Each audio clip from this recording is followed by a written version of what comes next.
Hello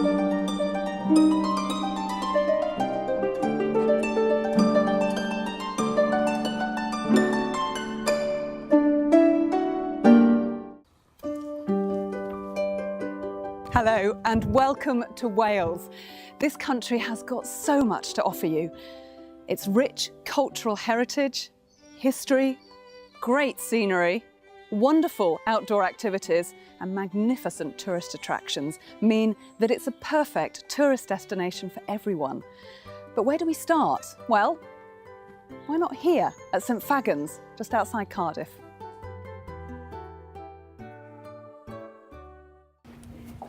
St Fagans is part of the National Museum of Wales and it attracts around 500,000 visitors every year, and everyone who comes here gets the chance to experience Wales past, as you can see from these great old shops, and present in the form of the 21st century eco house. But it also has over 40 beautifully restored old buildings from across Wales. They were dismantled from all corners of the country, brought down here and reassembled for everyone to enjoy.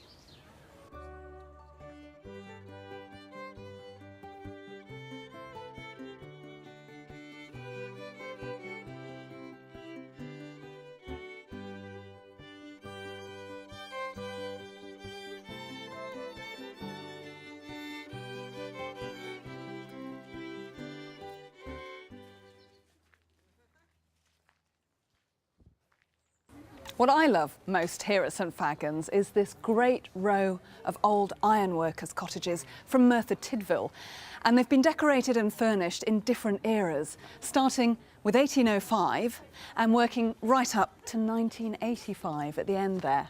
Let's have a look inside the 1805 one. So as you can see, it's pretty simple living. There are no pictures on the walls. There's a very small hearth, which you've got to cook all your main meals and heat your house from. It's a simple settle to sit on. It's cosy, but it's not that comfortable by the looks of it.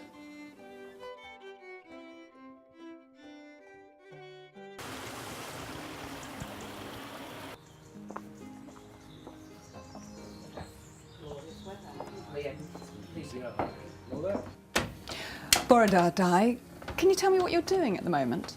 Be fi'n neud hyn o bryd, yw jyst wyndo glan ar spools yn barod i ni siolle nes ymlaen yn y gaeaf. So how old is this weaving equipment that you're using? Mae'r droell yma yn 7 mlwydd oed. Ddim yr un reiddiol, ond copi o'r un reiddiol o hwn. Mae'r un reiddiol yn ystod i conservation erbyn hyn, ond un ail wedi wneud o hwn o'r un greiddiol o dynnu oedd yn 200 mlwydd oed. Yn hwn o'n 7 mlwydd oed. Okay, diolch yn fawr. Croeso. And look at this, there's even a reconstruction of an Iron Age village here. But history doesn't have to finish with what we can just see. There's still physical evidence across Wales of life as it was 4,500 years ago. So at about the same time as the Egyptians were building the pyramids, something equally, in fact even more exciting, was happening right here in Wales. So on remote rural sites scattered across Wales, prehistoric stone monuments were being built.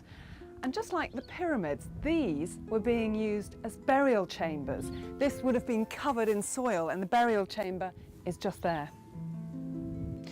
One of the most impressive examples of these stone monuments is this one here at Pedre Ifan, which is just southeast of Newport in Pembrokeshire. And it's a really easy site to get to. There are no hills to climb, the car park's very close by and it's a flat, easy walk, a short one to get here. What's absolutely incredible is that this capstone weighs 17 tonnes and it's just held up by these 3 supporting stones, one in each corner. But what an incredible feat of civil engineering that must have been, taking place more than 4,000 years ago. It's astounding.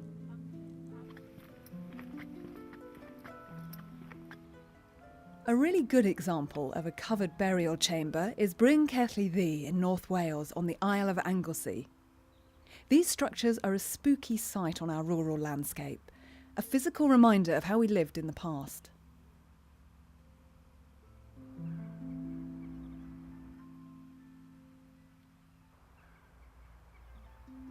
At Bryn Celli Ddu, you can go inside the mound through a narrow passage.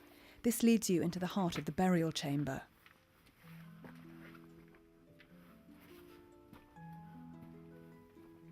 It's easy to see why these burial chambers were considered a metaphor for the earth goddess's womb, with the organic shape of the mound and protection it offered the dead.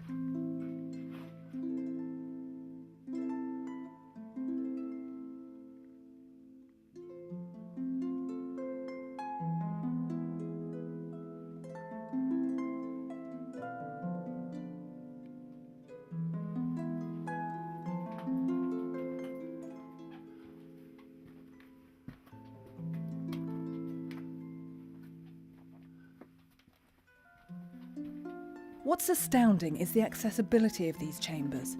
You'll find the King's Coit burial chamber on the side of the Pembrokeshire cliff path at Manabir.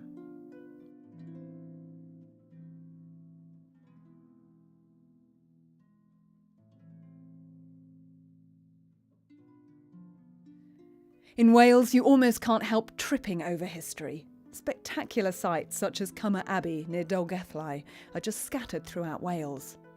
A community of Cistercian monks lived here until 1388.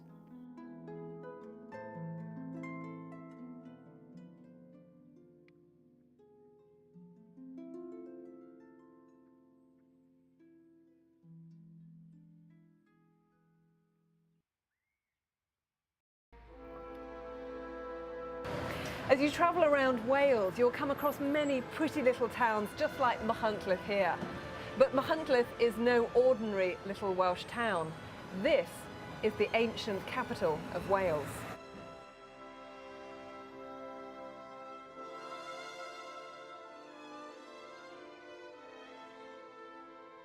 So this is the site of the very first Parliament of Wales, or Syneth, established in 1404. It was formed by Owain Glyndŵr, who was thought of by the Welsh as the first real Prince of Wales, partly for his aristocratic blood, but also partly for what he did for the country, because he managed to get independence from England for a while. He not only set up the first Parliament, but he also drew up treaties with France and Spain, so that they, for the very first time, recognised Wales as a country in its own right. If you want to find out more about the first Prince of Wales and his fight for Welsh independence, you can come here to the Owain Glyndŵr Centre in Machynlleth. And I'm sure he'd have been really thrilled to know that what inspired him, and many after him, is finally becoming reality in the form of the Welsh Assembly government, which means that Wales is finally getting some of its independence. The cost of this magnificent building was £67 million, and it's not difficult to see why. It's an imposing building, reflecting the gravity of its purpose, with technology inside which has been compared to the control room of the Starship Enterprise. 60 Assembly members who are elected by the people of Wales sit here. The Assembly is responsible for making secondary legislation and can propose Welsh laws. But the homes of law creators of the past were very different from the law creators of today.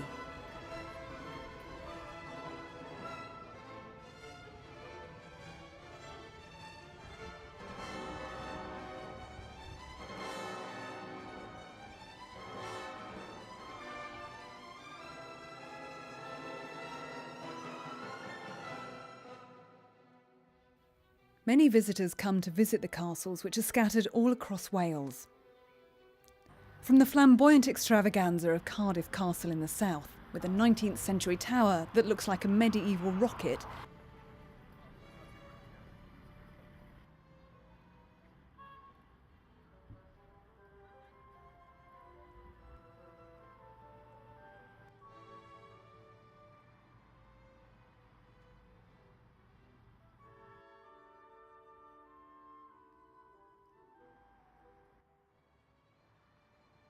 to Carnarvon Castle in the north, with its fairy tale appearance.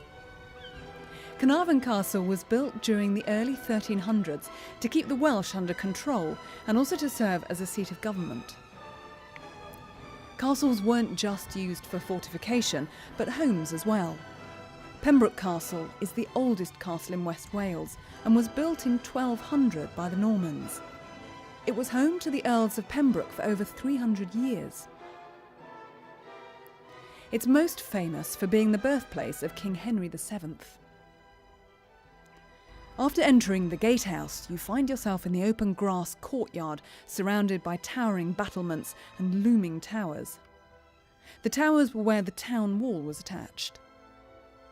There's still a lot of the town wall left, which can be seen from the mill pond and bridge surrounding the castle. Here you can explore the dark spiral stairways and walkways and imagine yourself in a bygone age of medieval intrigue. Some of the halls are used to display the history of the Tudors and the castle.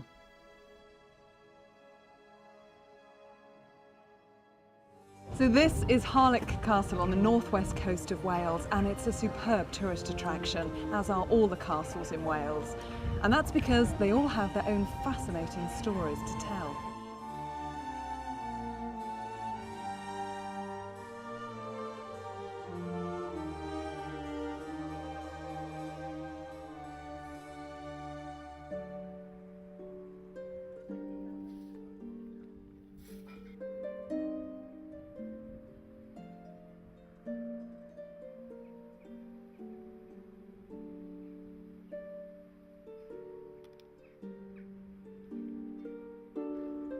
Beaumaris Castle on Anglesey demonstrates again the influence of English rule. The name isn't as romantic as it sounds and means fair marsh. Beaumaris was chosen by King Edward I as a northern stronghold to control the Welsh. Although work started on the castle in 1295, the castle was never finished. By 1298, the money had run out. It's thought by some to be one of the finest of Edward I's North Wales fortresses. Although thought impregnable, the defences were never really put to the test. You can also experience more modern Welsh history when visiting Wales by going to one of the many heritage parks. The valleys of South Wales were dominated by coal mines right up until the 1960s. And if you lived here in the Rhondda, for example, and didn't get into grammar school, you were more than likely to end up going down the pit, like this one. And just to give you an idea of what life in the pit was like, every miner would be working at a depth equivalent to 10 times the height of that chimney.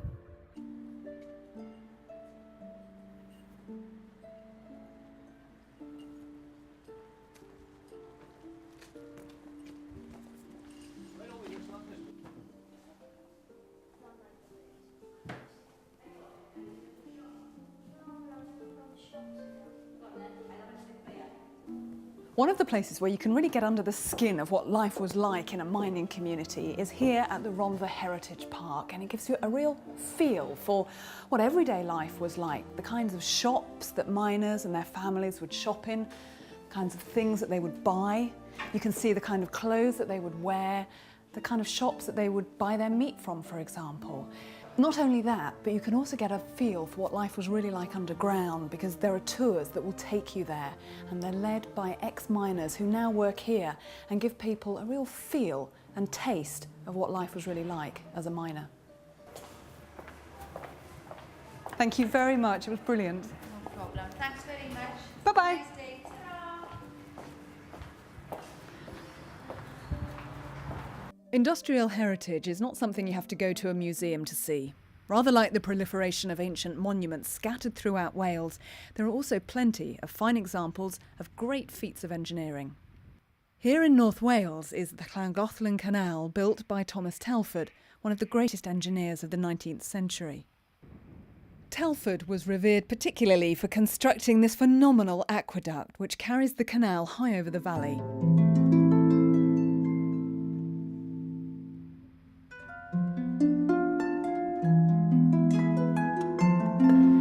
Telford's work is evident throughout Wales, but perhaps the other most impressive example of his engineering skills is the 580-foot-long Menai suspension bridge, which is set 100 feet above the Menai Straits, which separates Holyhead from the Isle of Anglesey.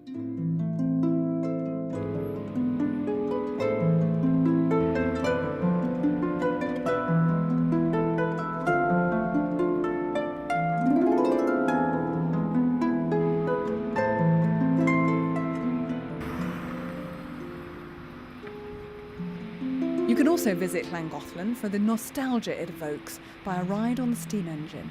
From the platform, which seems set in a bygone age, complete with piles of old-fashioned luggage, you can travel 8 miles up the track to the village of Carrog.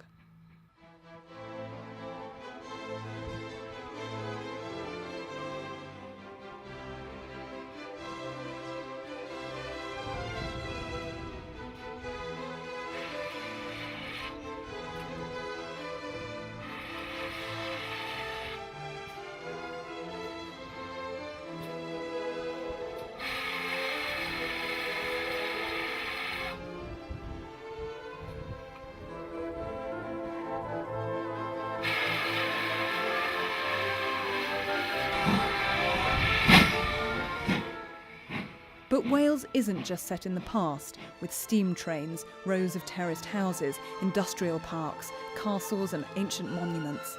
It also offers plenty of entertainment for the youngsters as well.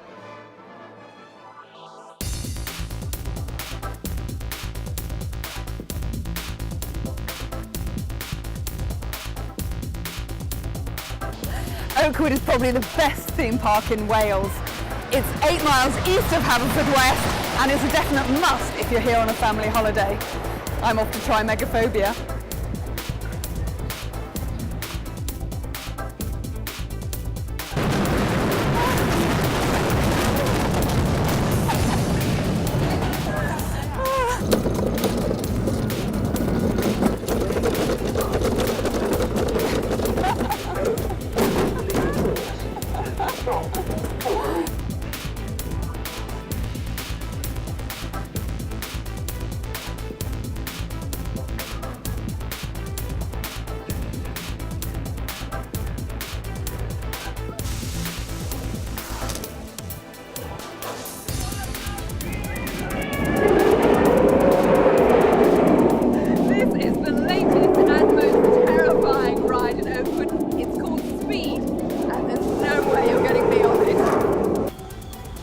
Oakwood doesn't just cater for big adults on big rides, it also caters for small people in this fantastic soft play area.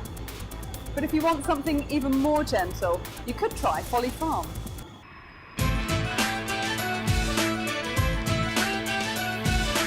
Folly Farm is near Tenby and offers family fun for everyone. Although it has the obvious attractions for an adventure park, such as being able to feed the animals and plenty of space for children to play, it has an added bonus that every grown-up will enjoy as well, an amazing vintage fun fair with a majority of rides undercover.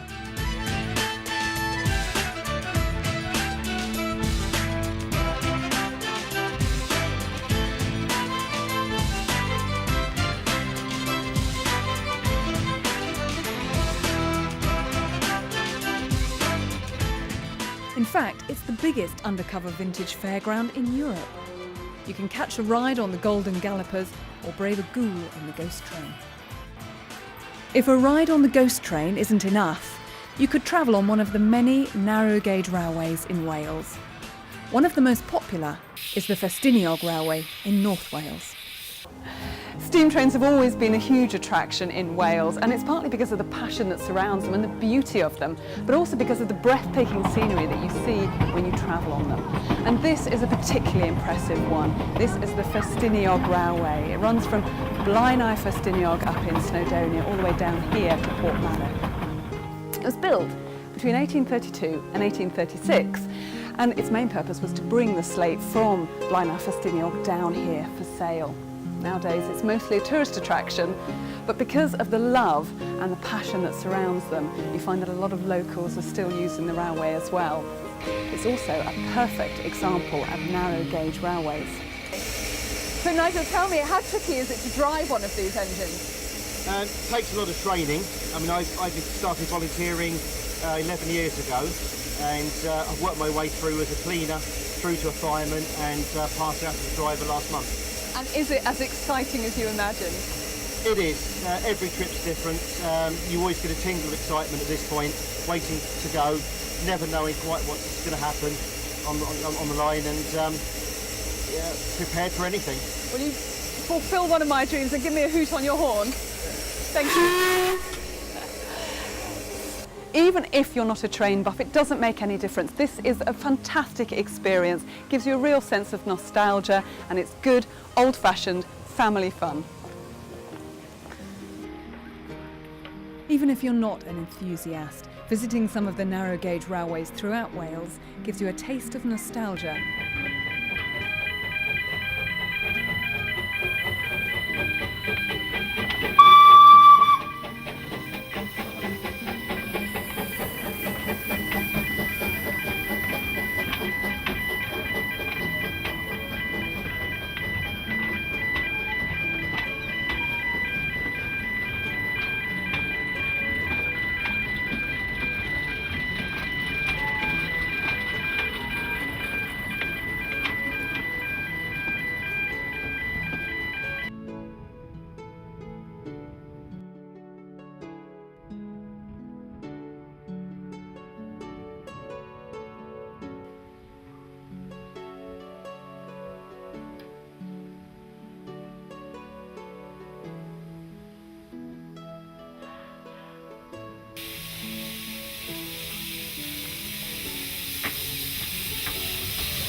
The only thing is, anything that's shiny is very hot.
Wales has the most fantastic choice of beaches, and where better to show you than one of the most perfect ones here at Aberdyfi on the west coast of Wales.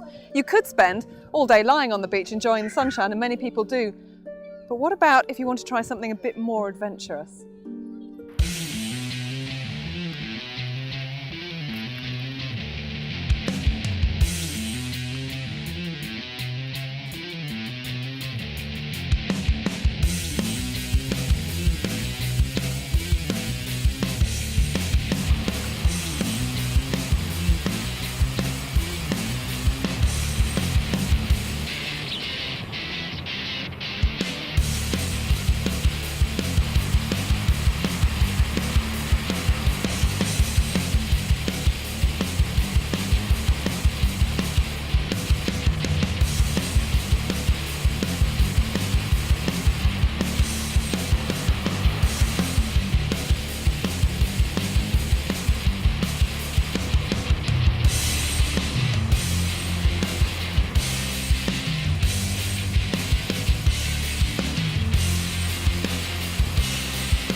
If you're visiting the coast and enjoy riding, you may like to go for a beach ride.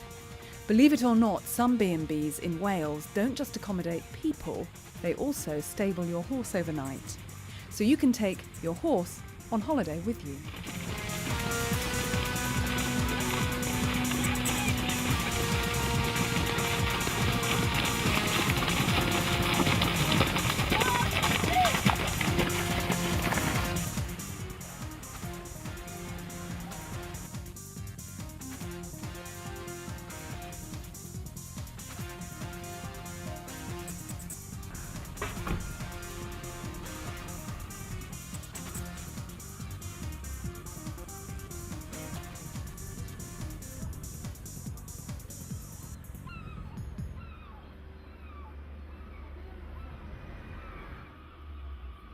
If you're looking for a traditional bucket and spade type of holiday, then the historic setting of Tenby could be the place for you.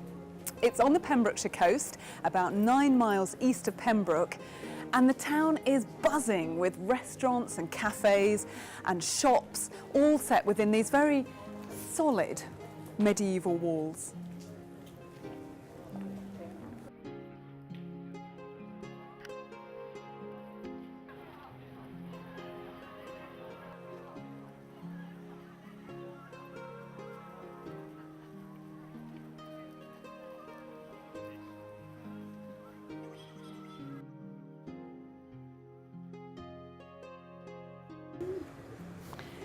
Of course, if you get bored of shopping in Tenby, you could always come down here and catch a boat to nearby Coldy Island, where you can visit the monks, or you could go fishing or try some water sports.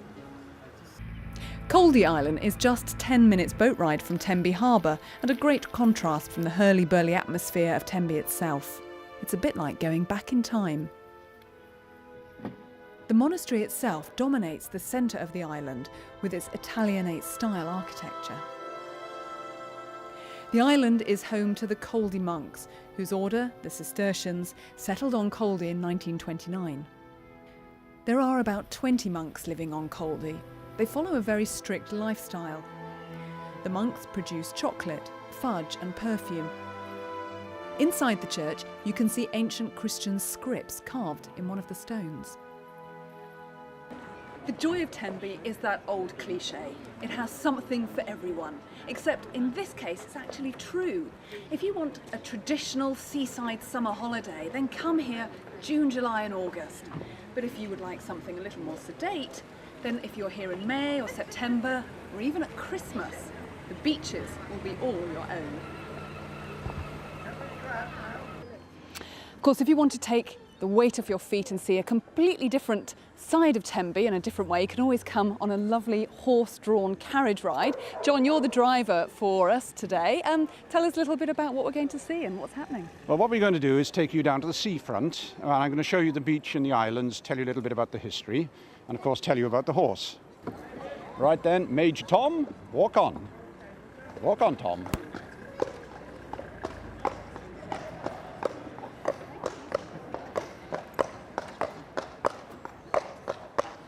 So how long is the trip, John? Takes about 10 minutes, maybe a quarter of an hour, depending on how the horse is feeling, really. He knows the route. He knows the routine, yeah. He wants to look at the view. Major Tom, walk. So we're at a place called the Paragon in Tenby. Tell me why it's called that, but also what we can see, because this is a stunning vista. Oh, it is, absolutely. Well, the Paragon means the best example of something, and this obviously is the best example of the seafront in Tenby. All the beaches in Tenby are blue flag, which means they come to the highest European standards. And the water here is very safe for bathing. Walk on. It's a very smooth journey, isn't it, on the carriage? Oh, it is, yes, yes. It's a natural way to travel. It's a natural pace and not a bit like a motor car. And such a great way to see Tenby as well. You really kind of take it at a very lazy pace and you get to take everything in, don't you? Yes, well, Tenby was built for horses, not for cars. And the Welsh name for Tenby, which you might have seen on the road signs, is Dimbych Hysgod, which in English means the little fortress of the fishes. If you're visiting Tenby and you enjoy a bit of a challenge, you could walk the Pembrokeshire Coastal Path. Of course, you have to bear in mind that it's 186 miles long and stretches from Amroth in the south all the way to St Dogmell's near Cardigan in the north, so you may need to do it in stages. The path can be very narrow at places and you'll be literally walking along the cliff tops. It can be hard work, but the rewards are amazing. If you're on the coastal path near Pembroke, you can take a look at St Govan's Chapel, which hangs off the side of a cliff. The chapel dates back to the 5th or 6th century. In stark contrast to the lush green beauty and expansive beaches of the coast, Wales also has a more desolate beauty to offer. In the northwest of Wales, you'll find over 840 miles of what appears to be total wilderness in the Snowdonia National Park. This harsh landscape is peppered with glacial lakes, expanses of dramatic barren land, and gushing waterfalls. It was here that Owen Glyndŵr dreamed of regaining Wales for the Welsh after his first war with Edward I. Mostly you'll find walkers here, but if you just want to visit to enjoy the scenery, this is no problem. You can drive through the picturesque villages, and if you want to see the mountains close up, travel on the Snowdon Mountain Railway. It's Britain's only rack and pinion railway and takes you all the way to the summit.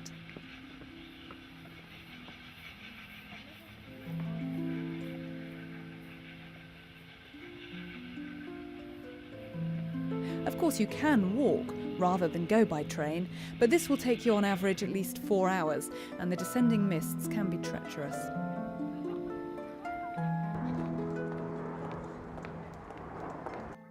In contrast to the stark ruggedness of Snowdonia, this is the village of Portmeirion on the northwest coast of Wales. It's a fantastic blend of Mediterranean and quirky architecture, and it has the most beautiful aspect wherever you walk in the village. He created this fantasy Mediterranean village on the edge of a cliffside. Lots of the buildings you'll see here have been rescued. Williams Ellis liked to call them his home for fallen buildings. So this is the main piazza around which the whole village is built, and it's when you stand here in the heart of the village that you get the real sense of calm that pervades it. You can hear the water tinkling wherever you are, there are children having picnics, and the pastel colours just induce a sense of calm, along with the hidden buildings and the secret archways that you come across as you wander around. The village stands in more than 70 acres of woodlands, and there's even a dog cemetery here, started by an eccentric past owner of the estate.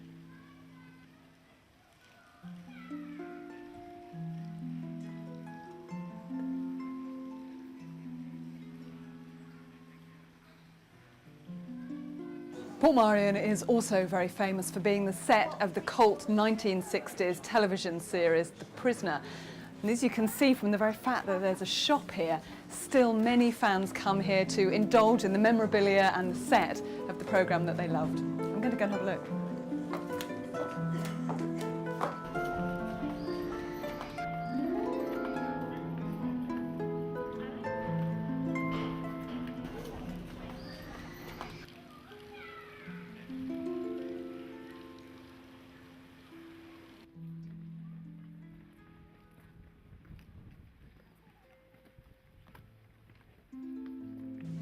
Despite all the hum and the liveliness of people here, appearances can be deceptive because actually nobody lives in Portmeirion.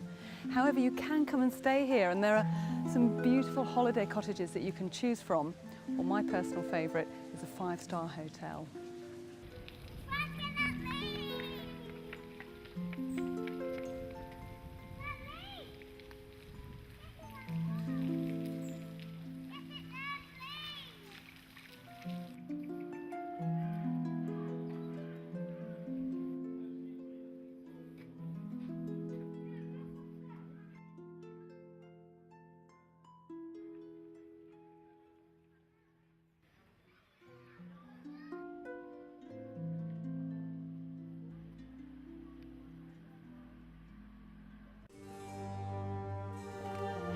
Well, here we are at the National Botanic Garden of Wales, which is about 7 miles east of Carmarthen. And here there are about 170 acres of beautiful flowers and trees, woodland trails and lakes for you to enjoy. And there's such a choice of things for you to do, because you could be somewhere like this beautiful walled garden with these stunning dahlias giving a real splash of colour on any day, and this sort of Mediterranean feel behind me. Or there are the most amazing water features, interactive and educational facilities, and very exotic plants as well. But what's also very interesting here is that it's trying to show you the relationship that we have with nature and nature has with us. And as you go around the gardens, there are plaques everywhere with information on about sustainability, and you can take as much of that away with you or as little, depending on how interested you are in it. But for me, I'm just going to go and enjoy this garden a bit more.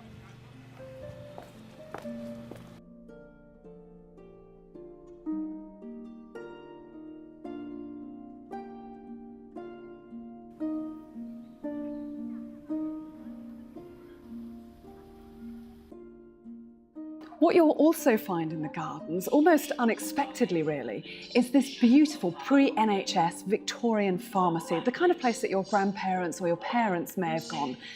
And it's filled with lotions and potions, bottles and jars full of the most amazing stuff. I mean, over here we've got things like Dr. Nelson's improved inhaler. Now, I imagine that was something for asthma sufferers, but there are just many lotions and tinctures and potions. You feel like you're in a sort of a real-life Harry Potter film surrounded by magical things. And the reason this pharmacy is here in the Botanic Garden is because pharmacists had to make their lotions and their potions, their remedies, from plants around them. They had great knowledge about them. They didn't have drug companies they could just order their boxes from. They had to make them up themselves. And here behind me, I mean, you can see sort of step back in time, a film that's been recreated to show you the way they would have made the lotions and the remedies for their customers. And there's one more thing I want to show you. Just over here is a great book that I found, and I wanted to share this with you. It's Diseases and Remedies. It's from 1828, and it's for, there's a remedy here for the ingrowing toenail, and it's nothing about tight boots. Oh no. This apparently is cocaine. So we should be taking a strong solution, 10% or more of cocaine for an ingrowing toenail. Those were the days.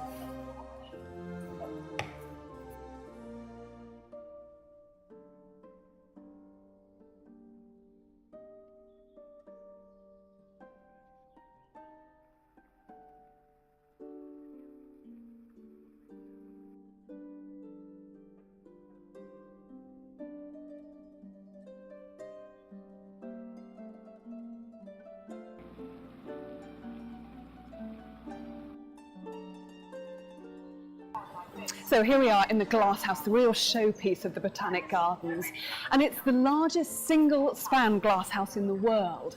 It's a sort of Noah's Ark because its purpose is to conserve plants from endangered habitats. But also when you're here, you kind of get the feeling that you're crossing continents and that you've come to Wales, but you could go on holiday anywhere in the world. For example, look, we can see from this that this garden here is all South Africa with beautiful blue agapanthus. But just over here, we could go on holiday to California with all its natural habitat. But according to this, apparently over there is the Canaries, and I fancy a bit of sunshine, so I'm heading there.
Food is really important in Wales, and you'll find plenty of places to buy traditional Welsh fare.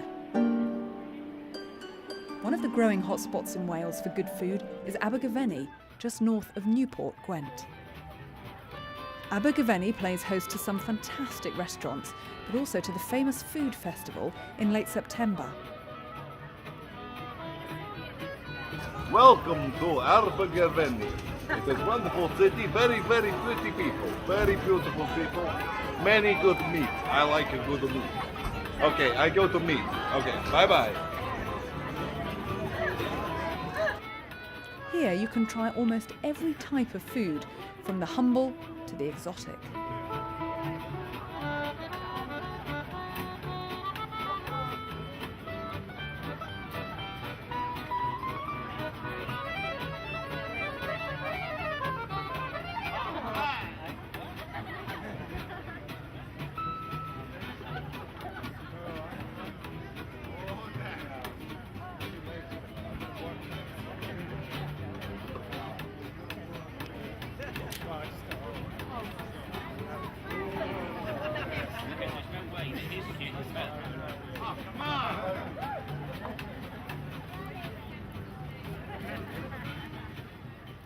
As well as food, you can sample some of the drinks, like this Welsh whisky. If you're a connoisseur of whisky, you could always take a trip to the village of Penderyn at the southernmost reaches of the Brecon Beacons National Park and see it being made. Distilling in Wales sort of came to a legal end in the late 1890s. There was the last distillery was up in Bala. I suppose the demise for the distillery was when the Methodists took a stronghold and chapel came into Wales, and working in a distillery was seen as doing the devil's work. So they used to actually give the names of the people who worked there. So at chapel on a Saturday or a Sunday, they would actually read out the names of the people who were working in the local distillery, and of course they would be ostracised by the local population. And the final straw, and again this may well be folklore, is that the owner of the distillery in North Wales was run over by his own horse and cart. So the actual formula or how to make whisky died with him. And that was the end of legal distilling in Wales for over 100 years. Penderyn is the first and only distillery in Wales. We were launched on St David's Day in 2004 in the presence of Prince Charles. He was one of the first people to taste Penderyn outside of the distillery. There's probably three things that are very individual and very unique about Penderyn. The first one is the barley wash, which comes from the independent brewers SA Grains. They provide us with a very top quality barley wash that we can then go on to distill. The second thing then is the still itself, which was designed to give us very unique features, very unique flavours and taste in a very pure alcohol. And then the third key ingredient, I suppose, is the water. The water that we use to dilute our brands is from a spring directly below us. So we're inside the Beacons National Park. We've got the water that comes straight off the Brecon Beacons. It's very pure, very natural, very low in salt content. Because Penderyn has a very different, very special and unique flavour to it, we've got two different types of barrels that we use to mature our whisky. So we start off, we mature it in American oak ex-bourbon barrels, so they get 3 years in that. And then when we've got a master distiller who samples every single barrel, so when he samples them and says the product is right, it's great, it's just spot on, we then transfer them to Madeira barrels, and then they spend at least 6 months in Madeira, and that gives a complexity to the flavour and the taste which is very different. We've got about 2,300 barrels, and the barrels hold anywhere between maybe 200 litres and up to about 500 litres. Dilys works for us on a part-time basis. She is responsible for making up the packaging that Penderyn comes in. With all the people who work here, and they're very passionate about Penderyn, about the fact that it's the only distillery in Wales, the first distillery in over 100 years. They know that they're part of something that's really, really important.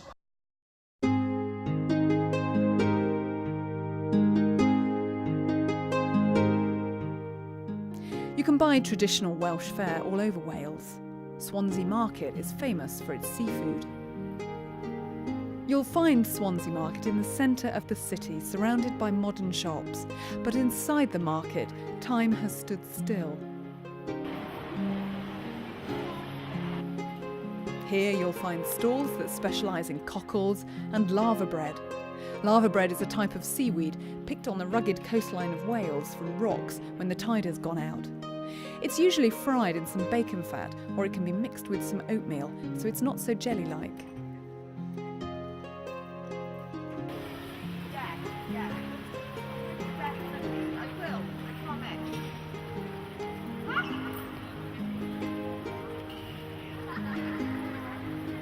Or you could treat yourself to a freshly baked Welsh cake, hot from the bake stone.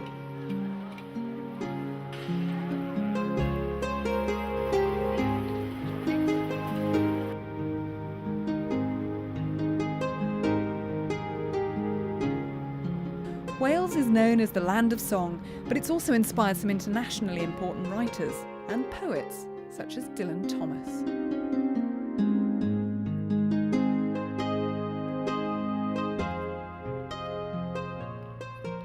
Welcome to Larne, probably best known for being home to one of Wales's most famous poets, Dylan Thomas. And when you look at this awe-inspiring scenery around us, you can completely understand why. And just round the corner, overlooking this beautiful landscape, is his boathouse where he wrote Under Milkwood. So this is the boathouse at Larne, where the Welsh poet Dylan Thomas lived with his wife Caitlin, and where he was inspired by this beautiful surroundings and scenery here to write his most famous work, Under Milkwood, which chronicles a day in the life of a Welsh seaside village.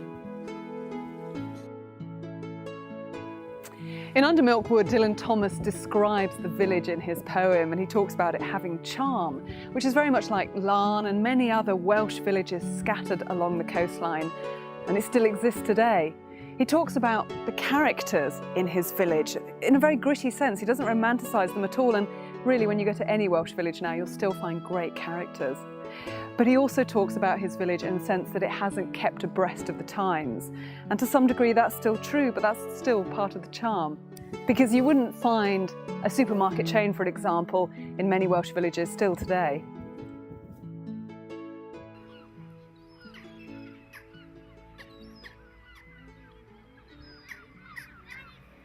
Rhyl may not be the sort of place that Dylan Thomas would have written about, with its arcade games, sea aquarium, candy and chips, but it does have some impressive sights. Rhyl has a 2-mile-long promenade and an old-fashioned pier. It's a perfect place to take children for sitting on the beach or eating an ice cream while walking down the promenade.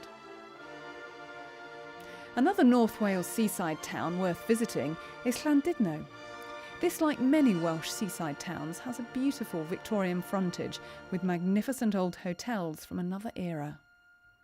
These buildings hark back to a golden age of British seaside holidays, and Llandudno's real claim to fame is its fabulous pier, which juts out into the expansive bay.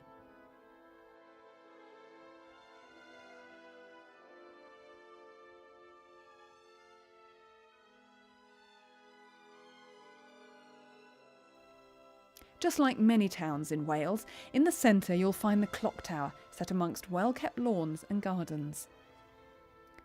To see magnificent Victorian buildings in a seaside resort setting, you really can't beat Aberystwyth. So here we are in Aberystwyth on the west coast of Wales, and as you can see it's the most perfect example of Welsh seaside towns, and visitors are loving it. They come to the beach, the pier, they take part in the cultural activities that are on offer. There's a real cosmopolitan feel to this town. And it's also inspired a whole range of sort of Chandler-esque novels written by Malcolm Price, who used to live here. This one is called Mon Amour, it's his first one, and he actually talks in it about this lovely old prom, and he says that was where it all happened. The bars, the dives, the gambling dens, the 24-hour whelk store and Saucepan's ice cream kiosk. I think that's worth finding. Originally Aberystwyth relied on the fishing industry, but by the mid-1800s the railway had arrived, bringing with it the first of many tourists. Nowadays it's a university town, but there are still many attractions for visitors.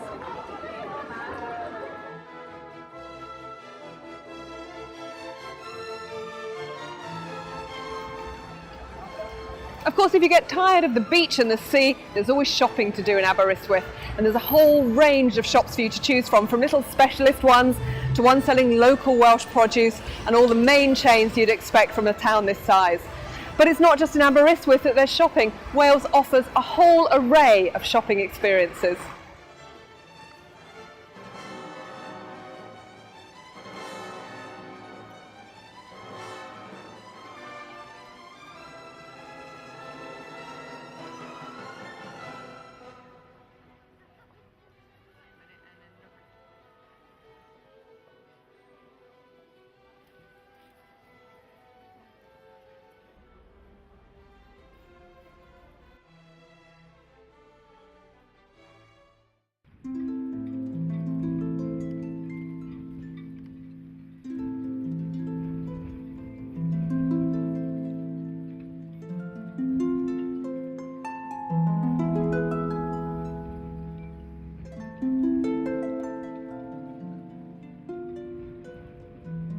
Well, here we are at St David's on a windswept peninsula at the very western point of Wales.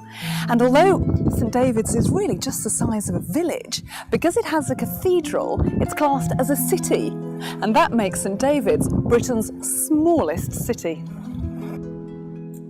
For me, this is one of the most beautiful areas of Wales, partly because of the coastline travelling here, but also because it's one of the holiest places in Wales.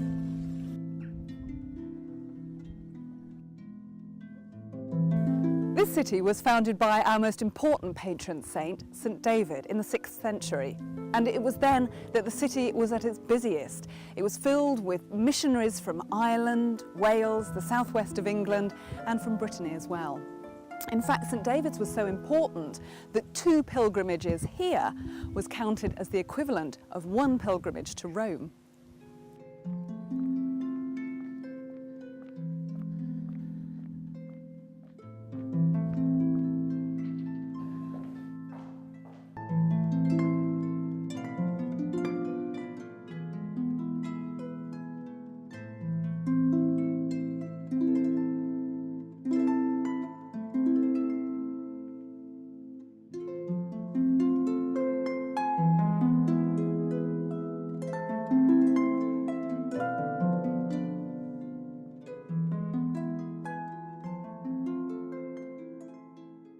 Next to the cathedral is the Bishop's Palace.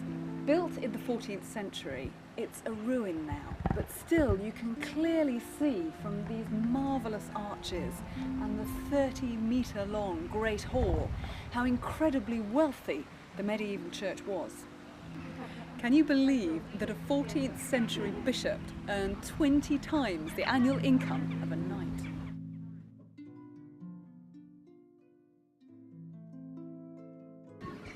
If I was putting together a top 10 list of places to visit in Wales, then here, St David's would really be right at the top of the list. It's utterly magical. Whether you're here in the capital city Cardiff or anywhere else in Wales, there's entertainment to suit everyone, from the glitz to the slightly more sedate. Jazz festivals, theatres, old-fashioned variety acts or nightclubs. Cardiff has quite a European feel about it with its cafe culture and relaxed atmosphere. The choice of where to eat is huge and the service is generally pretty good. Buying crafts is fine, but you may want to see the craftsman at work using some of the traditional methods. One of the most original crafts in Wales is the love spoon. Love spoons date back to the 17th century. Traditionally, these ornate spoons were carved by a young man and presented to the one that he loved.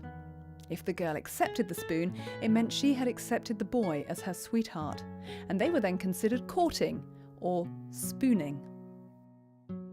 The designing wasn't too bad. That took about 2 hours. The chain link, the chain is captured love. Normally the ball in the cage is the number of children wanted. Everlasting love of the Celtic knot, the 2 souls, 3 heart-shaped bowls for the family, and a heart-shaped bowl means fulfill love. It's 2,300 years old. So while the Celts were running around carving this on stone. This wood was actually growing still until the Romans cut it down. I've already done the bowl on it, and now it's just a case of cutting these down so you can see which ones go over and which ones go under. A lot depends how comfortable you are with it. This part here is a router mat, and it stops the spoon sliding all over the place. I normally hold them in my hands, but with the camera there, I'm bound to slip.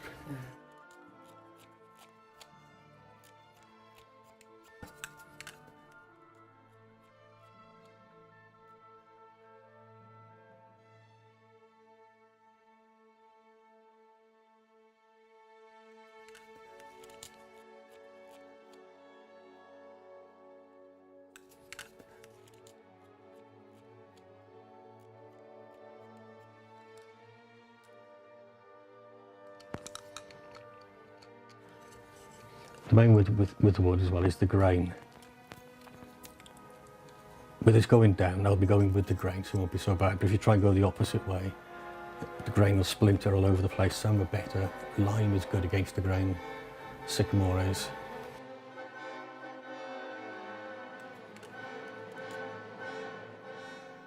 It's said that sycamore, a popular wood for love spoons, was introduced by the Romans, who favoured it because it held a sharp point when used for making spears.